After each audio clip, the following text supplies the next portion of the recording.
ਸਤਿ ਸ਼੍ਰੀ ਅਕਾਲ ਜੀ ਸਾਰਿਆਂ ਨੂੰ। ਮੈਂ ਕੁਲਵੰਤ ਕੌਰ ਅੱਜ ਫਿਰ ਤੁਹਾਡੇ ਸਾਹਮਣੇ ਹਾਜ਼ਰ ਹੋਈ ਹਾਂ।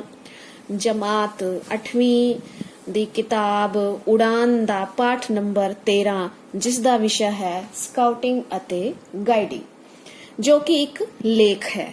ਅੱਜ ਅਸੀਂ ਇਸ ਲੇਖ ਨੂੰ ਪੜਾਂਗੇ ਤੇ ਨਾਲ-ਨਾਲ ਇਸ ਦਾ ਅਭਿਆਸ ਵੀ ਕਰਾਂਗੇ। ਅਸੀਂ ਪੜਨਾ ਸਟਾਰਟ ਕਰਦੇ ਹਾਂ। ਭਾਰਤ ਸਕਾਊਟਸ ਅਤੇ ਗਾਈਡਸ ਯੁਵਕਾਂ ਦੇ ਲਈ ਇੱਕ ਸਵੈ ਇੱਛਿਤ ਗੈਰ ਰਾਜਨੀਤਿਕ ਵਿਦਿਅਕ ਅੰਦੋਲਨ ਹੈ। ਸਵੈ ਇੱਛਿਤ ਯਾਨੀ ਕਿ ਸਵੈ ਆਪਣਾ, ਇੱਛਿਤ ਇੱਛਾ ਅਨੁਸਾਰ ਯਾਨੀ ਆਪਣੀ ਇੱਛਾ ਅਨੁਸਾਰ, ਗੈਰ ਰਾਜਨੀਤਿਕ ਜਿਸ ਦਾ ਰਾਜਨੀਤੀ ਨਾਲ ਕੋਈ ਵੀ ਸੰਬੰਧ ਨਹੀਂ, ਵਿਦਿਅਕ ਅੰਦੋਲਨ ਜਿਸ ਦਾ ਵਿਦਿਆ ਦੇ ਨਾਲ ਸੰਬੰਧ ਹੈ, ਜੋ ਹਰ ਇੱਕ ਵਿਅਕਤੀ ਦੇ ਲਈ ਬਿਨਾਂ ਕਿਸੇ ਜਾਤ, ਵੰਸ਼ ਅਤੇ ਭੇਦਭਾਵ ਤੋਂ ਦੂਰ, ਅਮੀਰ ਗਰੀਬ, ਪੇਂਡੂ ਸ਼ਹਿਰੀ ਸਾਰਿਆਂ ਲਈ ਸਾਂਝਾ ਮੰਚ ਹੈ। ਯਾਨੀ ਕਿ ਇਸ ਮੰਚ ਤੇ ਕੋਈ ਜਾਤ, ਕੋਈ ਵੰਸ਼ ਦਾ ਭੇਦਭਾਵ ਨਹੀਂ ਹੈ, ਨਾ ਕਿਸੇ ਅਮੀਰ ਗਰੀਬ ਜਾਂ ਪੇਂਡੂ ਸ਼ਹਿਰੀ ਦਾ ਇੱਥੇ ਵਿਤਕਰਾ ਹੁੰਦਾ ਹੈ। ਇਹ ਸਿੱਖਿਆ ਚਰਿੱਤਰ ਟ੍ਰੇਨਿੰਗ ਦੀ ਇੱਕ ਮਾਨਤਾ ਪ੍ਰਾਪਤ ਸੰਸਥਾ ਹੈ ਜੋ ਬੱਚਿਆਂ ਵਿੱਚ ਚਰਿੱਤਰ ਨਿਰਮਾਣ, ਸਿਹਤ, ਕਾਰਜਕੁਸ਼ਲਤਾ ਅਤੇ ਸੇਵਾ ਕਰਨ ਦੀ ਭਾਵਨਾ ਪੈਦਾ ਕਰਦੀ ਹੈ। ਅੱਜ ਦਾ ਯੁੱਗ ਅੰਤਰਰਾਸ਼ਟਰੀ ਭਾਈਚਾਰੇ ਦਾ ਯੁੱਗ ਹੈ। ਸੰਚਾਰ ਦੇ ਸਾਧਨਾਂ ਅਤੇ ਸੂਚਨਾ ਟੈਕਨੋਲੋਜੀ ਕਰਕੇ ਪੂਰੀ ਦੁਨੀਆ ਹੁਣ ਇੱਕ ਪਿੰਡ ਦਾ ਰੂਪ ਧਾਰਨ ਕਰ ਗਈ ਹੈ। ਕੌਮਾਂਤਰੀ ਪੱਧਰ ਤੇ ਹੋਏ ਬਦਲਾਵ ਮੌਕੇ ਸਕਾਊਟਿੰਗ ਅਤੇ ਗਾਈਡਸ ਦੀ ਅਹਿਮੀਅਤ ਹੋਰ ਵੀ ਪਕੇਰੀ ਹੋ ਜਾਂਦੀ ਹੈ, ਕਿਉਂਕਿ ਸਕਾਊਟਿੰਗ ਵੀ ਇੱਕ ਕੌਮਾਂਤਰੀ ਸੰਸਥਾ ਹੈ। ਕੌਮਾਂਤਰੀ ਯਾਨੀ ਕਿ ਇੰਟਰਨੈਸ਼ਨਲ। ਵਿਸ਼ਵ ਵਿੱਚ ਸਕਾਊਟਿੰਗ ਦਾ ਮੁੱਢ ਯਾਨੀ ਕਿ ਸ਼ੁਰੂਆਤ ਕਿਸਨੇ ਕੀਤੀ? ਇੱਕ ਅੰਗਰੇਜ਼ ਸੈਨਾ ਅਧਿਕਾਰੀ ਲਾਰਡ ਬੇਡਨ ਪਾਵੇਲ BP ਕਿਸਨੇ ਕੀਤੀ ਸੀ? ਇੱਕ ਅੰਗਰੇਜ਼ ਸੈਨਾ ਅਧਿਕਾਰੀ ਲਾਰਡ ਬੇਡਨ ਪਾਵੇਲ BP ਨੇ 1907 ਈਸਵੀ ਵਿੱਚ ਅੰਗਰੇਜ਼ ਬੱਚਿਆਂ ਵਿੱਚ ਸਰੀਰਕ, ਬੌਧਿਕ, ਸਮਾਜਿਕ, ਅਧਿਆਤਮਕ ਅਤੇ ਭਾਵਨਾਤਮਕ ਮਜ਼ਬੂਤੀ ਦੇ ਵਿਕਾਸ ਲਈ ਇੰਗਲੈਂਡ ਦੇ ਬਰਾਊਨ ਸੀ ਆਈਲੈਂਡ ਤੋਂ ਆਰੰਭ ਕੀਤੀ। ਇਸ ਮੌਕੇ 20 ਲੜਕਿਆਂ ਨੇ ਕੈਂਪ ਵਿੱਚ ਪੈਟਰੋਲ ਸਿਸਟਮ ਦੇ ਤਹਿਤ ਹਿੱਸਾ ਲਿਆ। 1908 ਵਿੱਚ ਸਕਾਊਟਿੰਗ ਫਾਰ ਬॉयਜ਼ ਨਾਮਕ ਪੁਸਤਕ ਪ੍ਰਕਾਸ਼ਿਤ ਕੀਤੀ। 1908 ਵਿੱਚ ਹੀ ਇੰਗਲੈਂਡ ਦੇ ਸਮਰਾਟ ਐਡਵਰਡ 7ਵੇਂ ਨੇ ਇਸ ਸੰਸਥਾ ਨੂੰ ਮਾਨਤਾ ਦੇ ਦਿੱਤੀ। ਇਸ ਤੋਂ ਬਾਅਦ ਇਹ ਲਹਿਰ ਸੰਸਾਰ ਦੇ ਕੋਨੇ-ਕੋਨੇ ਵਿੱਚ ਫੈਲਣ ਲੱਗੀ। 1920 ਨੂੰ ਲੰਡਨ ਵਿਖੇ ਪਹਿਲੀ ਸੰਸਾਰ ਜੰਬੂਰੀ ਦਾ ਆਯੋਜਨ ਹੋਇਆ, ਜਿਸ ਵਿੱਚ 34 ਦੇਸ਼ਾਂ ਨੇ 8000 ਸਕਾਊਟਾਂ ਨੇ ਭਾਗ ਲਿਆ। ਸਕਾਊਟ ਜੰਬੂਰੀ ਦਾ ਆਯੋਜਨ 4 ਸਾਲਾਂ ਬਾਅਦ ਹੁੰਦਾ ਹੈ। ਭਾਰਤ ਵਿੱਚ ਵਿਸ਼ਵ ਪੱਧਰੀ ਸਕਾਊਟਿੰਗ ਸੰਗਠਨ ਨੂੰ ਅੰਗਰੇਜ਼ ਸਰਕਾਰ ਨੇ ਮਾਨਤਾ ਦੇਣ ਤੋਂ ਨਾ ਕਰ ਦਿੱਤੀ, ਕਿਉਂਕਿ ਉਹਨਾਂ ਨੂੰ ਡਰ ਸੀ ਕਿਤੇ ਇਹ ਅੰਦੋਲਨ ਕ੍ਰਾਂਤੀਕਾਰੀ ਹੱਥਾਂ 'ਚ ਨਾ ਚਲਿਆ ਜਾਵੇ। ਇਸ ਕਰਕੇ ਸਿਰਫ ਐਂਗਲੋ ਇੰਡੀਅਨਸ ਨੂੰ ਹੀ ਸਕਾਊਟਿੰਗ ਵਿੱਚ ਸ਼ਾਮਲ ਹੋਣ ਦੀ ਇਜਾਜ਼ਤ ਸੀ। ਭਾਰਤੀ ਸਕਾਊਟਿੰਗ ਦੇ ਮੁੱਢਲੇ ਉਸਰਈਆਂ ਵਿੱਚੋਂ ਸ਼੍ਰੀ ਰਾਮ ਵਾਜਪੇਈ, ਪੰਡਤ ਮਦਨ ਮੋਹਨ ਮਾਲਵੀਆ, ਡਾਕਟਰ ਐਨੀ ਬੀਸੈਂਟ, ਡਾਕਟਰ ਹਿਰਦੇਨਾਥ ਕੁੰਜਰੂ ਵਰਗੇ ਮਹਾਪੁਰਸ਼ਾਂ ਦੇ ਯੋਗ ਯਤਨਾਂ ਸਦਕਾ ਹੀ 7 ਨਵੰਬਰ 1950 ਨੂੰ ਭਾਰਤ ਸਕਾਊਟ ਅਤੇ ਗਾਈਡ ਨਾਂ ਦੀ ਸੰਸਥਾ ਸਮੁੱਚੇ ਭਾਰਤ ਲਈ ਬਣਾਈ ਗਈ। ਭਾਰਤ ਦਾ ਰਾਸ਼ਟਰ ਪੱਧਰ ਦਾ ਮੁੱਖ ਦਫ਼ਤਰ ਨਵੀਂ ਦਿੱਲੀ ਵਿੱਚ ਹੈ। ਨੈਸ਼ਨਲ ਹੈੱਡਕੁਆਰਟਰ ਪੰਚਮੜੀ, ਜੋ ਕਿ ਮੱਧ ਪ੍ਰਦੇਸ਼ ਵਿੱਚ, ਵੱਲੋਂ ਕੌਮਾਂਤਰੀ ਪੱਧਰ ਦੇ ਟ੍ਰੇਨਰ ALT ਅਤੇ LT ਤਿਆਰ ਕਰਨ ਲਈ ਵਿਸ਼ੇਸ਼ ਸਿਖਲਾਈ ਦਿੱਤੀ ਜਾਂਦੀ ਹੈ। ਹਰਿਆਣਾ ਰਾਜ ਦੇ ਸਕੂਲਾਂ ਵਿੱਚ ਸਕਾਊਟਿੰਗ ਦੇ ਦਲ ਹਨ। ਸੂਬੇ ਦਾ ਮੁੱਖ ਦਫ਼ਤਰ ਹਰਿਆਣਾ ਸਟੇਟ ਸਕਾਊਟ ਅਤੇ ਗਾਈਡਸ ਚੰਡੀਗੜ੍ਹ ਦੇ 14 ਸੈਕਟਰ ਵਿੱਚ ਸਥਿਤ ਹੈ। ਸਕਾਊਟਸ ਤੇ ਗਾਈਡਸ ਦੀ ਸਿਖਲਾਈ ਲਈ ਤਾਰਾ ਦੇਵੀ, ਸ਼ਿਮਲਾ ਵਿੱਚ ਕੈਂਪ ਲੱਗਦੇ ਹਨ। ਹੁਣ ਹਰਿਆਣਾ ਦੇ ਅੰਬਾਲਾ ਸ਼ਹਿਰ ਵਿੱਚ ਦਫ਼ਤਰ ਬਣਾਇਆ ਗਿਆ ਹੈ। ਸਕਾਊਟਿੰਗ ਅਤੇ ਗਾਈਡਿੰਗ ਲਈ ਉਮਰ ਵਰਗ ਨਾਲ ਸੰਬੰਧਿਤ 3 ਸ਼ਾਖਾਵਾਂ ਹਨ। ਉਮਰ ਵਰਗ 6 ਤੋਂ 10 ਸਾਲ ਦੇ ਲਈ ਲੜਕੇ ਨੂੰ ਕਿਹਾ ਜਾਂਦਾ ਹੈ ਕੱਬ ਅਤੇ ਲੜਕੀਆਂ ਨੂੰ ਬੁਲਬੁਲ। ਉਮਰ ਵਰਗ 11 ਤੋਂ 16 ਸਾਲ ਦੇ ਲੜਕੇ ਨੂੰ ਕਿਹਾ ਜਾਂਦਾ ਹੈ ਸਕਾਊਟ ਅਤੇ ਲੜਕੀਆਂ ਨੂੰ ਗਾਈਡ। ਉਮਰ ਵਰਗ 17 ਤੋਂ 25 ਸਾਲ ਦੇ ਲੜਕੇ ਨੂੰ ਕਿਹਾ ਜਾਂਦਾ ਹੈ ਰੋਵਰ ਅਤੇ ਲੜਕੀਆਂ ਨੂੰ ਕਿਹਾ ਜਾਂਦਾ ਹੈ ਰੇਜ਼ਰ। ਇਹ ਨਾਮ ਨੇ ਜੋ ਸਕਾਊਟ ਸੰਸਥਾ ਨੂੰ ਜੁਆਇਨ ਕਰਨ ਤੋਂ ਬਾਅਦ ਹਰ ਉਮਰ ਵਰਗ ਦੇ ਬੱਚਿਆਂ ਨੂੰ ਦਿੱਤੇ ਜਾਂਦੇ ਹਨ। ਸਿਖਲਾਈ ਦੇਣ ਵਾਲਾ group cub master, scout master, rover leader, guide captain ਕਹਾਉਂਦੇ ਹਨ। ਸਕਾਊਟ ਅਤੇ ਗਾਈਡ ਦੀ ਵਿਸ਼ੇਸ਼ ਵਰਦੀ ਹੈ। ਇਹ ਗਲ ਵਿੱਚ ਸਕਾਫ ਪਹਿਨਦੇ ਹਨ, ਖੱਬਾ ਹੱਥ ਮਿਲਾਉਂਦੇ ਹਨ, 3 ਉਂਗਲੀਆਂ ਨਾਲ ਜਿਹੜਾ ਪਹਿਲਾਂ ਦੇਖਦਾ ਹੈ ਉਸ ਨੂੰ ਸਲੂਟ ਕਰਦੇ ਹਨ। ਇੱਕ ਵਿਸ਼ੇਸ਼ ਪਾਠਕ੍ਰਮ ਦੇ ਤਹਿਤ ਹੀ ਸਿਖਲਾਈ ਦਿੱਤੀ ਜਾਂਦੀ ਹੈ, ਜਿਸ ਦੇ ਤਹਿਤ ਪਹਿਲਾ ਪੜਾਅ, ਦੂਜੇ ਅਤੇ ਤੀਜੇ ਪੜਾਅ ਤੋਂ ਬਾਅਦ ਰਾਜ ਪੁਰਸਕਾਰ ਅਤੇ ਰਾਸ਼ਟਰਪਤੀ ਪੁਰਸਕਾਰ ਲਈ ਸਿਲੇਬਸ ਕਰਵਾਇਆ ਜਾਂਦਾ ਹੈ।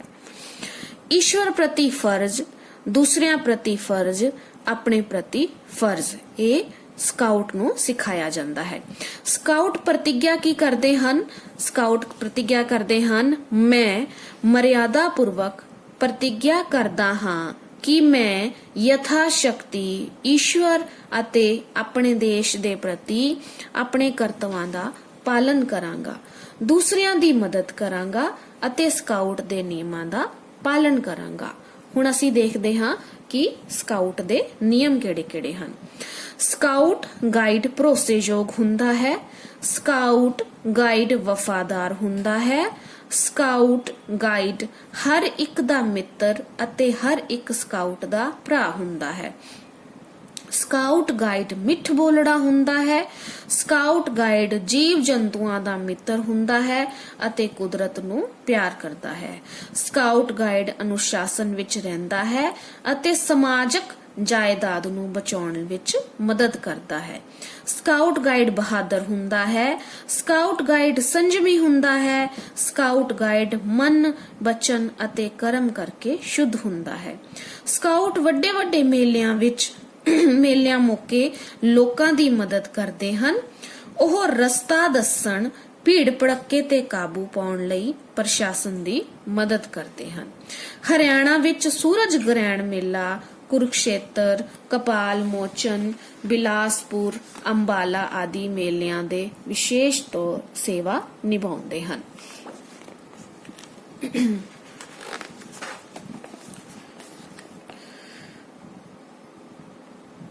ਇਸ ਗੱਲ ਵਿੱਚ ਕੋਈ ਅਤਕਥਨੀ ਨਹੀਂ, ਅਤਕਥਨੀ ਯਾਨੀ ਕਿ ਕਿਸੇ ਗੱਲ ਨੂੰ ਵਧਾ ਚੜਾ ਕੇ ਕਹਿਣਾ, ਕਿ ਸਕਾਊਟਿੰਗ ਸਾਨੂੰ ਇਸ ਯੋਗ ਬਣਾਉਂਦੀ ਹੈ ਕਿ ਅਸੀਂ ਆਦਰਸ਼ ਨਾਗਰਿਕ ਬਣ ਕੇ ਸਮਾਜ ਦੀ ਸੇਵਾ ਕਰ ਸਕੀਏ।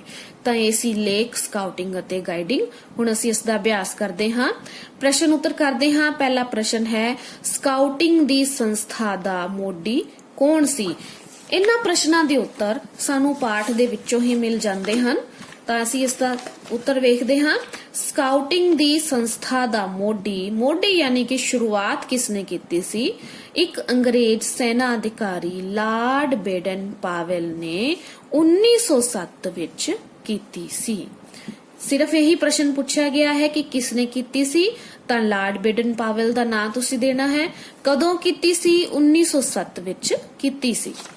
ਅਗਲਾ ਪ੍ਰਸ਼ਨ ਹੈ, ਭਾਰਤੀ ਸਕਾਊਟਿੰਗ ਦੇ ਉਸਰਈਆਂ ਦੇ ਨਾਂ ਲਿਖੋ, ਯਾਨੀ ਕਿ ਭਾਰਤ ਵਿੱਚ ਸਕਾਊਟ ਦੀ ਸੰਸਥਾ ਦਾ ਕਿਸਨੇ ਉਸਰਾਇਆ ਸੀ, ਮਤਲਬ ਉਸ ਸੰਸਥਾ ਨੂੰ ਬਣਾਉਣ ਵਿੱਚ ਕਿਸ ਦਾ ਹੱਥ ਹੈ। ਉਸ ਦੇ ਵਿੱਚ ਉਹਨਾਂ ਦੇ ਮੁੱਢਲੇ ਉਸਰਈਏ ਯਾਨੀ ਕਿ ਸ਼ੁਰੂਆਤ ਕਿਸਨੇ ਕੀਤੀ ਸੀ? ਪੰਡਿਤ ਸ਼੍ਰੀ ਰਾਮ ਵਾਜਪਾਈ, ਪੰਡਿਤ ਮਦਨ ਮੋਹਨ ਮਾਲਵੀਆ, ਡਾਕਟਰ ਐਨੀ ਬੇਸੈਂਟ, ਡਾਕਟਰ ਹਿਰਦੇ ਨਾਥ ਕੁੰਜਰੂ ਆਦਿ ਮਹਾਪੁਰਖਾਂ ਨੇ ਸਕਾਊਟਿੰਗ ਅਤੇ ਗਾਈਡ ਨੂੰ ਭਾਰਤ ਦੇ ਵਿੱਚ ਉਸਾਰਨ ਦਾ ਕੰਮ ਕੀਤਾ ਸੀ। ਸਕਾਊਟ ਕਿਹੜੇ-ਕਿਹੜੇ ਕਾਰਜ ਕਰਦੇ ਹਨ? ਅਸੀਂ ਆਖਰ ਵਿੱਚ ਹੀ ਪੜਿਆ ਸੀ ਕਿ ਸਕਾਊਟ ਕਿਹੜੇ-ਕਿਹੜੇ ਕਾਰਜ ਕਰਦੇ ਹਨ। ਸਕਾਊਟ ਮੇਲਿਆਂ ਦੇ ਵਿੱਚ ਲੋਕਾਂ ਦੀ ਮਦਦ ਕਰਦੇ ਹਨ, ਰਸਤਾ ਦੱਸਣ, ਭੀੜ ਭੜੱਕੇ ਤੇ ਕਾਬੂ ਪਾਉਣ ਦੇ ਲਈ ਪ੍ਰਸ਼ਾਸਨ ਦੀ ਮਦਦ ਕਰਦੇ ਹਨ। ਇਹ ਸੀ ਸਕਾਊਟਿੰਗ ਦੇ ਕੰਮ। ਸਕਾਊਟ ਕੀ ਪ੍ਰਤੀਗਿਆ ਕਰਦੇ ਹਨ? ਸਕਾਊਟ ਦੀ ਪ੍ਰਤੀਗਿਆ ਵੀ ਸਾਨੂੰ ਇਸੇ ਪਾਠ ਵਿੱਚੋਂ ਮਿਲਦੀ ਹੈ ਕਿ ਮੈਂ ਮਰਿਆਦਾ ਪੂਰਵਕ ਪ੍ਰਤੀਗਿਆ ਕਰਦਾ ਹਾਂ ਕਿ ਮੈਂ ਯਥਾ ਸ਼ਕਤੀ ਈਸ਼ਵਰ ਅਤੇ ਆਪਣੇ ਦੇਸ਼ ਦੇ ਪ੍ਰਤੀ ਆਪਣੇ ਕਰਤੱਵ ਦਾ ਪਾਲਨ ਕਰਾਂਗਾ, ਦੂਸਰਿਆਂ ਦੀ ਮਦਦ ਕਰਾਂਗਾ ਅਤੇ ਸਕਾਊਟ ਦੇ ਨਿਯਮਾਂ ਦਾ ਪਾਲਨ ਕਰਾਂਗਾ। ਅਗਲਾ ਪ੍ਰਸ਼ਨ ਆਂਦਾ ਹੈ ਸਾਡੇ ਕੋਲ, ਹਰਿਆਣਾ ਵਿੱਚ ਸਕਾਊਟ ਦਾ ਮੁੱਖ ਦਫ਼ਤਰ ਕਿੱਥੇ ਹੈ? ਇਸ ਪ੍ਰਸ਼ਨ ਦੇ ਉੱਤਰ ਦੇ ਵਿੱਚ ਥੋੜਾ ਜਿਹਾ ਝਾਲ-ਮੇਲ ਹੈਗਾ। ਪ੍ਰਸ਼ਨ ਇਸ ਦਾ ਉੱਤਰ ਸਾਨੂੰ ਦੋ ਜਗ੍ਹਾ ਤੇ ਮਿਲਦਾ ਹੈ। ਪਹਿਲਾ ਹੈ ਕਿ ਹਰਿਆਣਾ ਦਾ ਮੁੱਖ ਦਫ਼ਤਰ, ਹਰਿਆਣਾ ਸਟੇਟ ਸਕਾਊਟ ਅਤੇ ਗਾਈਡਸ ਦਾ ਮੁੱਖ ਦਫ਼ਤਰ ਚੰਡੀਗੜ੍ਹ ਦੇ 14 ਸੈਕਟਰ ਵਿੱਚ ਸਥਿਤ ਹੈ। ਕਿੱਥੇ ਸਥਿਤ ਹੈ? ਚੰਡੀਗੜ੍ਹ ਦੇ 14 ਸੈਕਟਰ ਵਿੱਚ ਸਥਿਤ ਹੈ। ਪਰ ਕਈ ਬੱਚੇ ਜੋ ਨੇ ਉਹ ਕੀ ਲਿਖਦੇ ਨੇ ਕਿ ਅੰਬਾਲਾ ਸ਼ਹਿਰ ਹੈ। ਅੰਬਾਲਾ ਸ਼ਹਿਰ ਨਹੀਂ ਹੈ ਬੱਚਿਓ, ਇਸ ਦਾ ਉੱਤਰ ਹੈ ਚੰਡੀਗੜ੍ਹ 14 ਸੈਕਟਰ।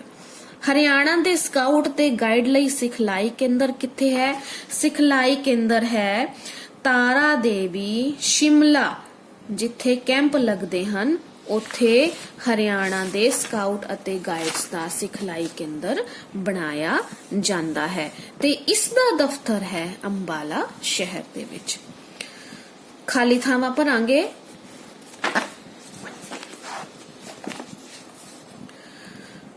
ਅੱਜ ਦਾ ਯੁੱਗ ਕੌਮਾਂਤਰੀ ਭਾਈਚਾਰੇ ਦਾ ਯੁੱਗ ਹੈ। ਸਕਾਊਟ ਜੰਬੂਰੀ ਦਾ ਆਯੋਜਨ 4 ਸਾਲਾਂ ਬਾਅਦ ਹੁੰਦਾ ਹੈ। ਭਾਰਤ ਦਾ ਰਾਸ਼ਟਰ ਪੱਧਰ ਦਾ ਮੁੱਖ ਦਫ਼ਤਰ ਭਾਰਤ ਦਾ। ਪ੍ਰਸ਼ਨਾਂ ਦੇ ਵਿੱਚ ਹਰਿਆਣਾ ਦਾ ਪੁੱਛਿਆ ਸੀ, ਖਾਲੀ ਥਾਵਾਂ ਦੇ ਵਿੱਚ ਭਾਰਤ ਦਾ ਪੁੱਛਿਆ ਹੈ, ਉਹ ਹੈ ਨਵੀਂ ਦਿੱਲੀ। ਸਕਾਊਟਿੰਗ ਵਿੱਚ 6 ਤੋਂ 10 ਸਾਲ ਦੇ ਲੜਕੇ ਨੂੰ ਕਬ ਕਹਿੰਦੇ ਹਨ? ਗਾਈਡਿੰਗ ਵਿੱਚ 11 ਤੋਂ 16 ਸਾਲ ਦੀ ਲੜਕੀ ਨੂੰ ਗਾਈਡ ਕਹਿੰਦੇ ਹਨ। ਸਕਾਊਟ ਦੇ ਵਿੱਚ ਮੁੰਡੇ ਤੇ ਗਾਈਡਿੰਗ ਦੇ ਵਿੱਚ ਕੁੜੀਆਂ ਨੂੰ ਲਿਆ ਜਾਂਦਾ ਹੈ। ਅੱਗਾ ਹੈ ਹੇਠ ਲਿਖੇ ਸ਼ਬਦਾਂ ਦੇ ਅਰਥ ਦੱਸ ਕੇ ਵਾਕ ਬਣਾਓ। ਕੌਮਾਂਤਰੀ, ਰਾਸ਼ਟਰੀ, ਕੌਮਾਂਤਰੀ ਯਾਨੀ ਕਿ ਰਾਸ਼ਟਰੀ। ਪਹਿਲਾ ਹੀ ਲੈ ਸਕਦੇ ਹਾਂ, ਅੱਜ ਦਾ ਯੁੱਗ ਕੌਮਾਂਤਰੀ ਭਾਈਚਾਰੇ ਦਾ ਯੁੱਗ ਹੈ। ਭਾਈਚਾਰਾ, ਭਾਈਚਾਰਾ ਰਿਸ਼ਤਾ, ਸਗੇ ਸੰਬੰਧੀ, ਭਾਈਚਾਰਾ ਸੰਬੰਧ ਬਣਾਉਣਾ। ਕਾਰਜ ਕੁਸ਼ਲਤਾ, ਕਿਸੇ ਕੰਮ ਨੂੰ ਕੁਸ਼ਲਤਾ ਦੇ ਨਾਲ ਕਰਨਾ, ਨਿਪੁੰਨਤਾ ਦੇ ਨਾਲ ਕਰਨਾ। ਕ੍ਰਾਂਤੀਕਾਰੀ, ਇਨਕਲਾਬੀ। ਵਫਾਦਾਰ, ਜੋ ਹਮੇਸ਼ਾ ਸਾਥ ਦੇਵੇ। ਅਨੁਸ਼ਾਸਨ, ਨਿਯਮਾਂ ਦੇ ਵਿੱਚ ਰਹਿਣਾ। ਇਸ ਦੇ ਵਾਕ ਤੁਸੀਂ ਆਪਣੇ ਆਪ ਬਣਾ ਸਕਦੇ ਹੋ। ਕੋਸ਼ਿਸ਼ ਕਰਨੀ ਬਹੁਤ ਜ਼ਰੂਰੀ ਹੈ। ਤਾਂ ਇਹ ਸੀ ਸਾਡਾ ਪਾਠ ਸਕਾਊਟਿੰਗ ਅਤੇ ਗਾਈਡ। ਉਮੀਦ ਕਰਦੀ ਹਾਂ ਕਿ ਤੁਹਾਨੂੰ ਮੇਰੇ ਵੱਲੋਂ ਪੜਾਇਆ ਗਿਆ ਇਹ ਪਾਠ ਸਮਝ ਆ ਗਿਆ ਹੋਣਾ। ਤੁਹਾਡੇ ਸੁਝਾਵਾਂ ਦਾ ਮੈਂ ਇੰਤਜ਼ਾਰ ਕਰਾਂਗੀ ਤੇ ਮੇਰੇ ਚੈਨਲ ਨੂੰ ਸਬਸਕ੍ਰਾਈਬ ਕਰਨਾ ਨਾ ਭੁੱਲਿਓ। ਧੰਨਵਾਦ।